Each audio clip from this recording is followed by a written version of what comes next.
कबीरधाम जिले के गौमाता स्व सहायता समूह द्वारा गोबर से बनी अनोखी राखियां बाजारों में बेची जा रही है। यह राखियां गोबर से बनी हुई विभिन्न आकार में देखने को मिल रही है। गौमाता स्व सहायता समूह के सदस्य अमरनाथ साहू ने बताया कि उनके समूह में कुल 10 से 12 सदस्य हैं, जो कि गोबर से हर त्योहारों में विभिन्न प्रकार की हैंडमेड चीजें बनाते हैं। महिलाएं गांव में ही इन सभी सामग्रियों का निर्माण करते हैं एवं सी मार्ट दुकानदारों को विक्रय करते हैं। न्यूज प्लस 21 शासन प्रशासन से आग्रह करती है कि छत्तीसगढ़ में जितने भी इस प्रकार के स्व सहायता समूह हैं, उनके सार्थक प्रयासों का समर्थन करें, जिससे बेरोजगारों को रोजगार के अवसर प्राप्त होंगे। कवर्धा से डॉक्टर मिर्जा के साथ स्वाति चंद्रवंशी की रिपोर्ट। नमस्कार दोस्तों, राखियां तो आप सबने बहुत देखी होंगी, लेकिन आज हम आपको एक ऐसी संस्था से मिलाने वाले हैं जो गोबर से हैंडमेड राखियां बनाते हैं। आपका नाम?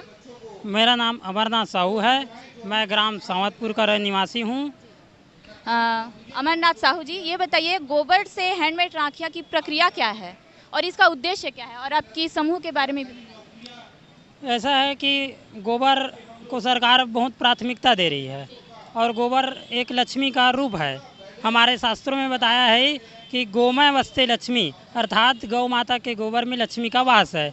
इसलिए हम लोग अपनी संस्था गौ माता स्व सहायता समूह के द्वारा हम अपने हाथों से गोबर से राखी तैयार कर रहे हैं। गोबर से और कौन कौन सी चीज़ें आप लोग बनाते हैं?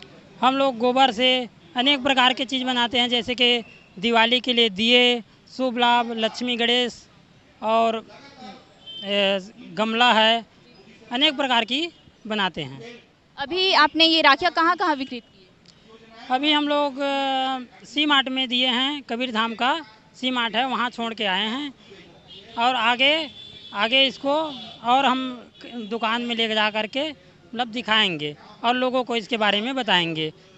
कितने वर्षों से ये काम करते हैं? इसको हम लगभग 3 महीने से चालू किए हैं, जिसमें हम लोग शुभ लाभ और नेम प्लेट गोबर का एवं राखियाँ तैयार कर रहे हैं। कितने सदस्य होंगे आपकी स्व सहायता?